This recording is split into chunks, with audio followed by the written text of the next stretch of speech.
You ask Tiger to solve. This deals with linear equations with one unknown.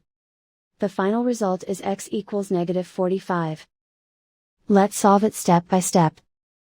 Swap sides. Isolate the x. Multiply both sides by inverse fraction 5 over -11.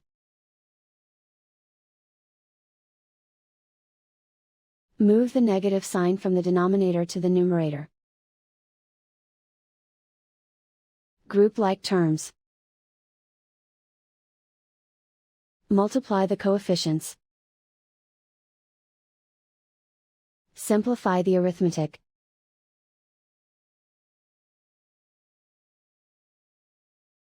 Move the negative sign from the denominator to the numerator.